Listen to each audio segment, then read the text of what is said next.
My husband and his affair partner died in a car accident, leaving behind their 2 kids. Now everyone expects me to take them in and raise them as my own like a good mom should. Posted by u/scaredycat1122. My 45F husband, 49M, of 23 years had an affair with a 20-year-old girl starting in 2020. I found out this year when his affair partner gave birth to twin boys in March. Obviously, we were going to divorce. We've been hashing things out since then. It's been a lengthy process due to some properties we own in common, and we needed to get an accountant because he used the shared account for his affair. Finally, things seemed to be getting close to the end when both my husband and the woman he cheated with were killed in a car crash. By some miracle, the twin babies were not harmed in the crash. Now they are orphaned and neither set of grandparents can take them in permanently. My husband's parents are both in assisted living, he had no siblings, and the only aunt who could take them refuses. She's been child-free her whole life. On the woman's side, I'm not sure of all the details, but her parents are also unable to be involved long-term, and her only sister lives overseas. Since we were still married and he had not updated his will, all his assets are set to pass to me and our 2 children. I'm not callous enough to leave those babies with nothing, so I agree to let whoever becomes their legal guardian have the remaining balance in the shared account, about $25,000 in savings. The issue is that no one wants to take them in. Now my in-laws are pressuring me to take them in and raise them. The problem is, I don't want to, at all. I wouldn't love them, and I don't want to be the evil stepmother. But I know a big part of me will always have some level of resentment toward them. I would probably favor my own children. It's not their fault, but I truly loved my husband, and I thought we were happy before I found out about the affair. We have 2 daughters, 14 and 16. Obviously, we had disagreements, but we never insulted each other before. Then I found out about the affair, and he began calling me names and blaming me for his cheating. He became abusive and even tried to kick me out of the house, my childhood home, which is not shared property, for the record. I'm also raising teenagers alone now. I don't have the energy to raise babies anymore. My daughters hate their baby brothers. I tried to get them to spend time with their dad as we were divorcing, but they refused. Since this all came out because of the babies, there wasn't really a way to sugarcoat the situation. And they are also too old for me to get away with it. Most of my friends agree it's not my place to care for those children, but my in-laws, the affair woman's parents, and my mother want me to raise them. I know my mom is just having grandkids fever, but it hurts not to have her support. I have to make a decision by next week or the boys will be going into foster care. At the moment, they are temporarily placed with their maternal grandparents. I feel horrible, but I am very sure I can't take them in. Would I be wrong if I refused to take them in? Editor's note: I couldn't find the exact time frame between each update throughout updates 1 to 6. It could have spanned several months. First update. Hey everyone, this blew up far more than I thought, and I appreciate the well wishes for my girls, the boys, and myself. Also, thank you to the many lovely people offering to help give the twins a good home. I might not be their mother, but it touches me and makes me glad there are good people out there. After thinking carefully, speaking to my lawyer, reading responses, doing research, etc., I plan to speak to the grandparents tomorrow and refuse to take legal guardianship of the boys. I will let them know the usernames of people who offered to me for private adoptions or fostering, but my daughters are my priority. It will be up to the twins' grandparents to decide if they'll proceed with adoption, keep them, or turn them over to the state. I wish I had the mental capacity to be the person to do this, but I have 2 girls who are going through a lot, and they need my full attention. I'll also be talking to the lawyers to figure out if the boys have any inheritance claim properly. If they do, I'll separate it and leave it to the lawyers to do what they need to do for them to have access when it's best. If they don't, I'll find a way to ensure they have access to the $25,000 I was going to give them from the beginning. I won't do more, however. My moral compass might be biased, but I don't believe I'm obligated, morally or legally, to do more than what the law says. I can't help everyone, and I shouldn't have to. I have 2 girls who lost their father, 2 girls who need therapy, 2 girls who are just about to go to college. They've gone through enough without seeing their mother favor the children of their father's mistress. Second update. Hey everyone, as I mentioned 2 nights ago, I went yesterday to speak to the twins' grandparents. I explained my position and refused to take guardianship of the boys. My mother-in-law almost slapped me when I said that, but thankfully, this was all done in a public place, and my father-in-law stopped her.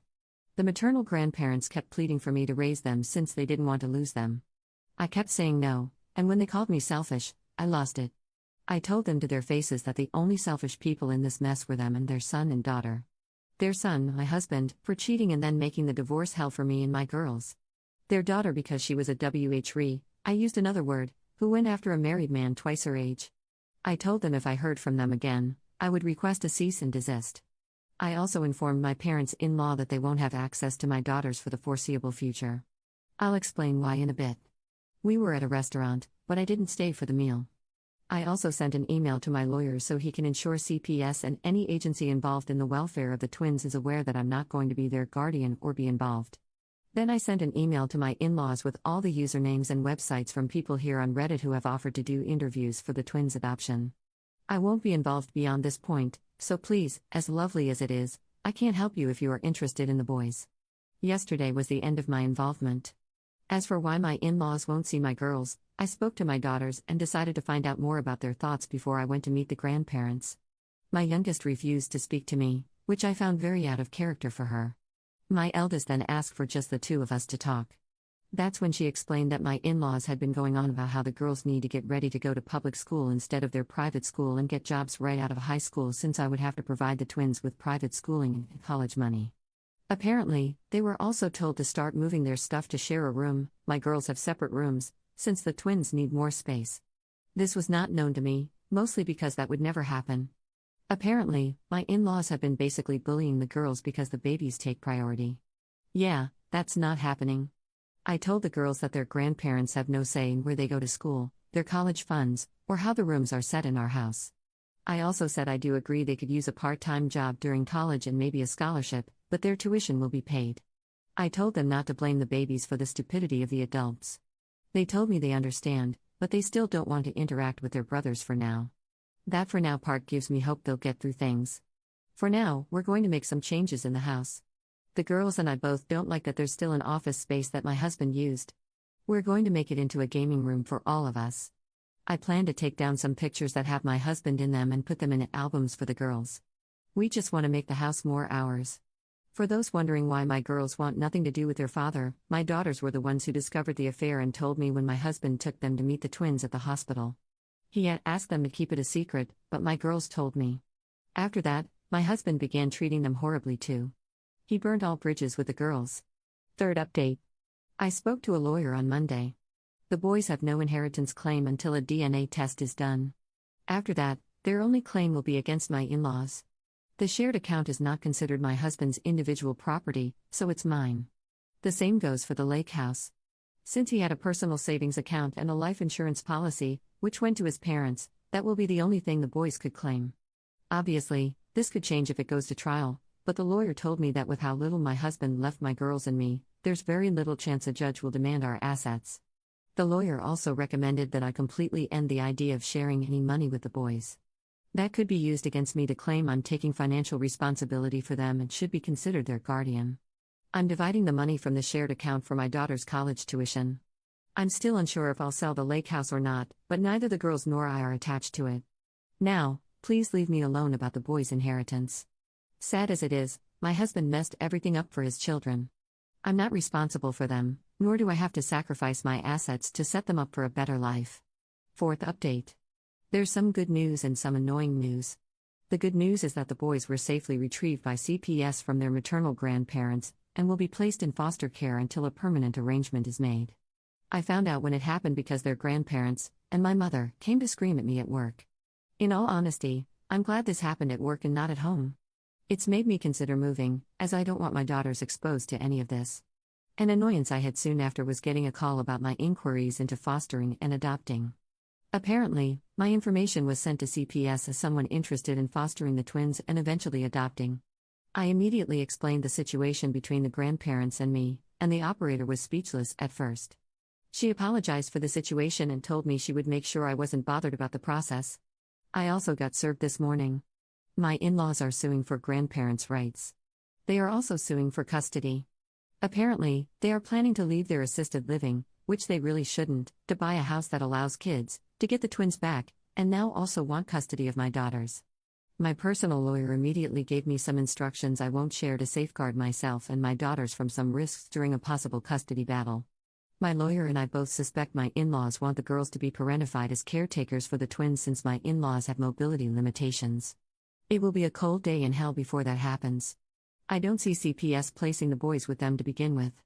Not all is bad news. I'm starting therapy next week, and my eldest daughter is once again talking about the colleges she wants to attend. We still haven't really talked about their father or gotten them to agree to visit his grave. I, myself, haven't gone there, and I'm trying really hard to get used to not calling him my husband anymore. I had nothing to do with the funeral plans aside from paying bills, and from what I heard, his parents had the epitaph, devoted and beloved husband, father, and son written on it. I find it a joke.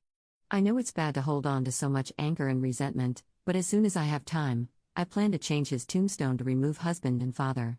It might sound petty, but I refuse to speak well of a cheater and abuser just because he's dead. My daughters deserved better, and so did I. And for anyone complaining about me changing the tombstone, I pay for everything in the end.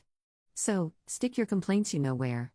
I don't think I'll post another update until the whole mess with the grandparents' rights lawsuit is resolved. So to the kind people who have sent support to me and my daughters, thank you so much. Maybe I'll have good news in the future. 5th update. Hey everyone, some people have been asking me for updates, and to be honest, I had nothing until today. To start, cousins from my ex-husband's side of the family took the boys in. I know them, they are lovely, and I know they'll give the twins a great life. The new parents, calling them Matt and Kim, talked to my daughters and let them know if they ever want to reach out to their half-brothers, they just have to call.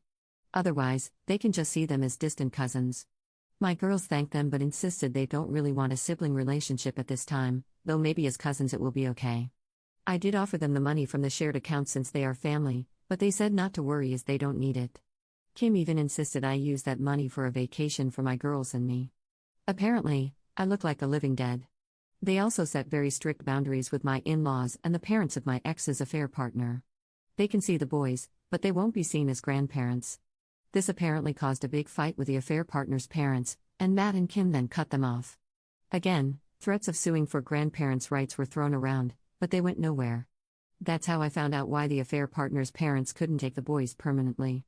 The father is a convicted felon in an abuse case. I won't share the details out of respect, but if what Matt and Kim told me is true, I'm glad the boys won't grow up with that man as an example. The only reason his wife had temporary guardianship was because of the sudden death of the parents and the process to find a relative to raise the boys. She would have had to live away from her husband to allow permanent custody, and she wasn't willing to do so. My ex-in-laws realized that threats were not going to work, so they agreed to be great uncles instead. Good for them, I guess.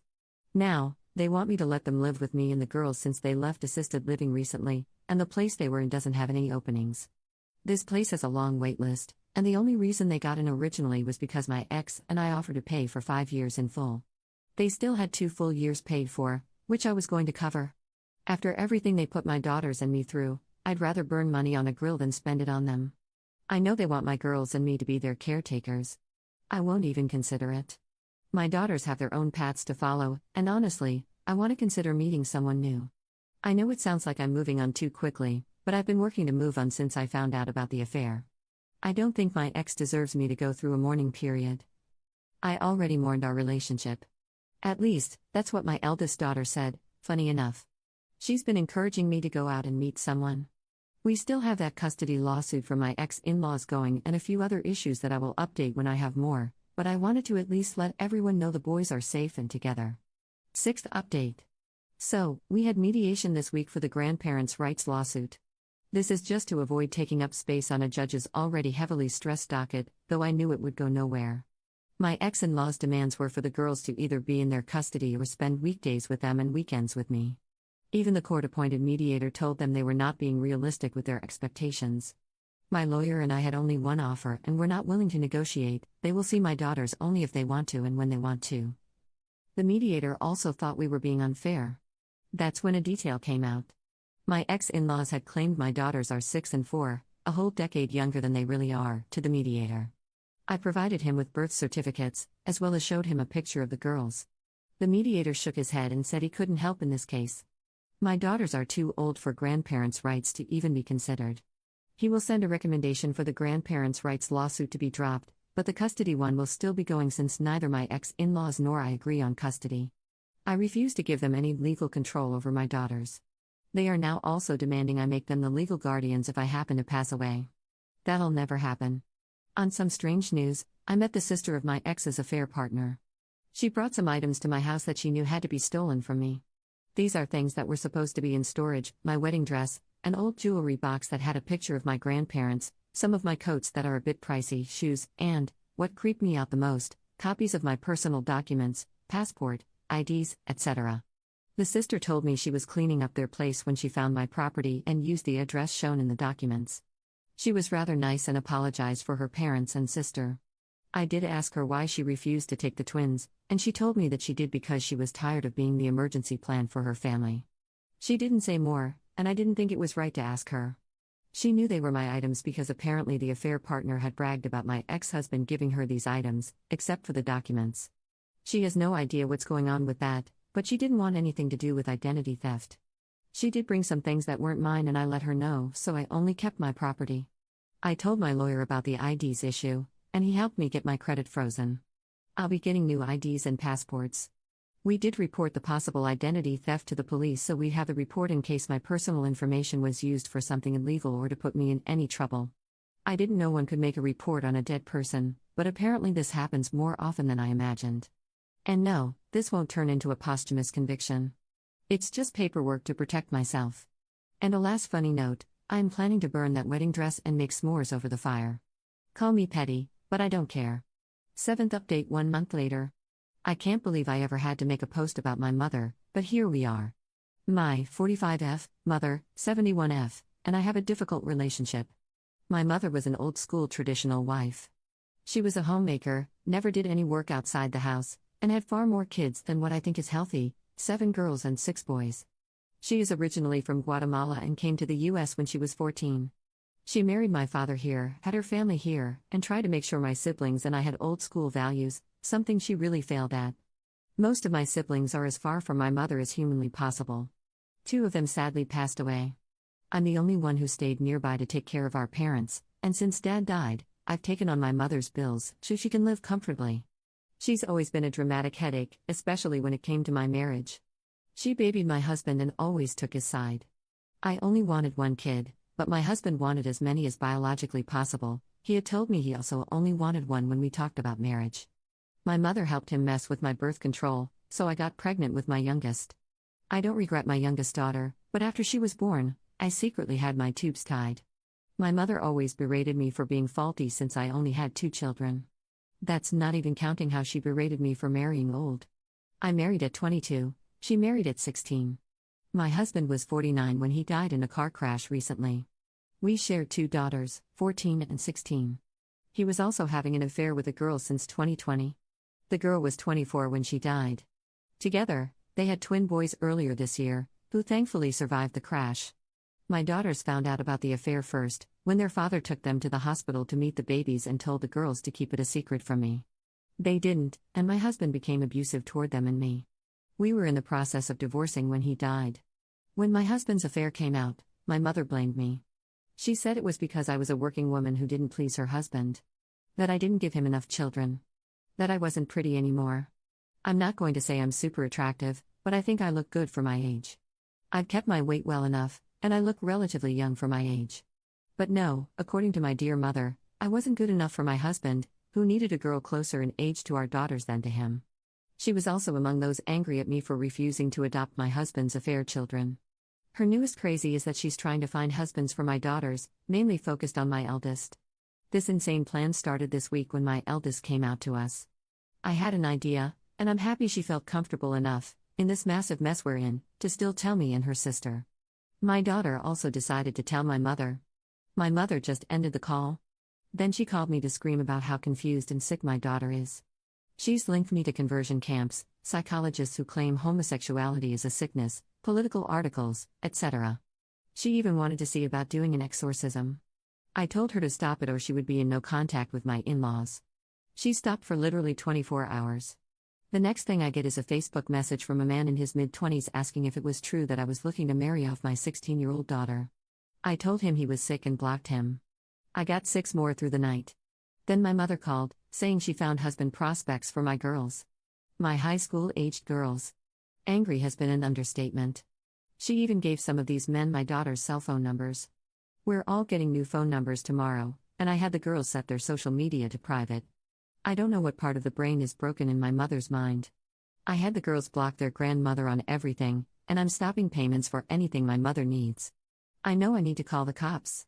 I just never thought I would need to call the cops on my own mother. It's been only 2 weeks since I had to cut off my in-laws. I'm just exhausted. And please, do not think this is a normal Hispanic thing, it's not. My aunts are amazing women, most of them also homemakers. They are actually on my side about cutting off my mother and calling the cops. They even suggested my daughters and I move closer to them in another state. This is just my mother being insane. Editor's note: I couldn't find the exact time frame between updates 8 to 9, it could have spanned a couple months. 8th update. We went to the police today, and they took all the information I had. The officer we spoke with was incredible and immediately helped my lawyer with everything needed for a temporary restraining order. We'll be filing it this week and hopefully getting it within the month. After that, we'll focus on a permanent restraining order. This is against my mother and any third parties acting on her behalf. The officer was also kind enough to offer to check on us and our house at least once a day. The school has also been notified of the situation, and one of my brothers is going to come live with my daughters and me until we decide if /where/ when we move. I can't just up and pack everything since I still have a job and my girls are in the middle of the school year. For now, we're safe, and my girls have new phone numbers. 9th update. Some good news came out today regarding my mother. As of November 2024, she will be on her own financially. There's also an investigation into her regarding what she tried to do to my daughters, and a very old investigation has been reopened about a family matter I can't really speak on for the time being. Because of the charges against my mother, we might get an expedited restraining order since minors are involved, fingers crossed. The restraining order will also keep some others from contacting me, mainly in-laws. In other news, after talking to my daughters, the three of us agree that we don't really like our house anymore. It makes me a bit sad because it was my childhood home and a gift from my dad, but the reality is there's too much baggage. I look at some places, and it feels like the ghost of my husband's infidelity is everywhere. My girls don't like that we're so close to their grandparents, and my brother, who's moved in with us, has been very blunt about the fact that the house is just not worth the stress. So, as painful as it is, I'm planning to do some repairs and either sell or rent it out. My brother will also continue living with us after we move. Not sure if it's a forever situation, but he's a good support for my eldest daughter when it comes to LGBTQ+ matters.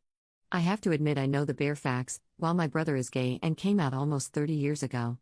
He's been a fount of advice about resources and has given her guidance, especially after my mother's stunt. My youngest has also started to do better. She's back to talking as usual and seems less scared about going out. She's been very excited about looking for a new house with me. She wants the perfect yard. So, we'll see what we can find. My job offered a transfer out of state, also an international transfer, but that one is more likely a no for me. So, a new beginning will do us good. That's all I've got.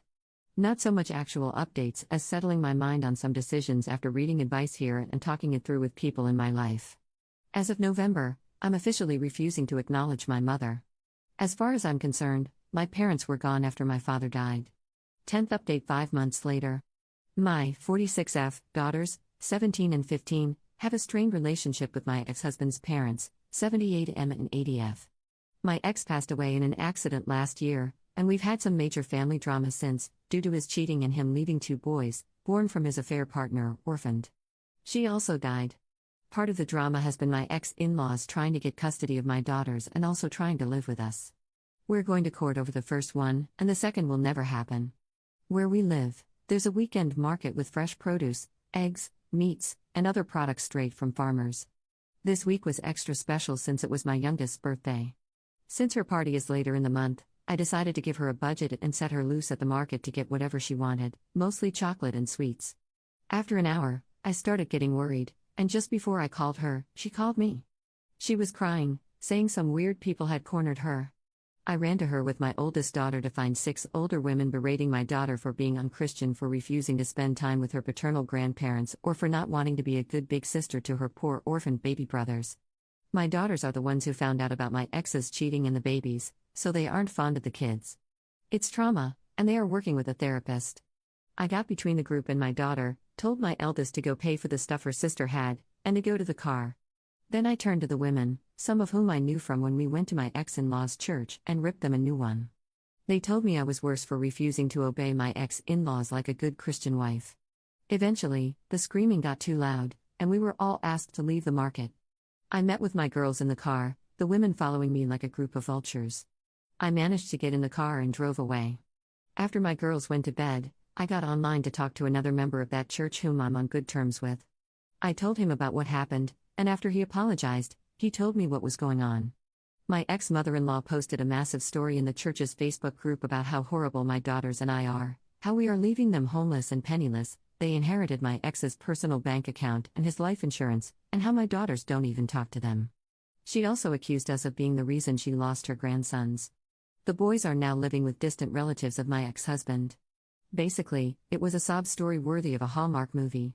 And, of course, they were getting all the love and support from the more extremist members of their church. This church and its members are a bit annoying, especially with LGBTQ+ topics, but they have a small saving grace: they are incredibly strict about cheating. It's a big no-no, be it from a husband or a wife, equally. Now, how did she get around blaming me for the affair children without exposing the cheating? She claimed the other woman was our surrogate since I was unable to have more children. Then she said I didn't want the babies because they were boys, which is absolutely disgusting to be accused of.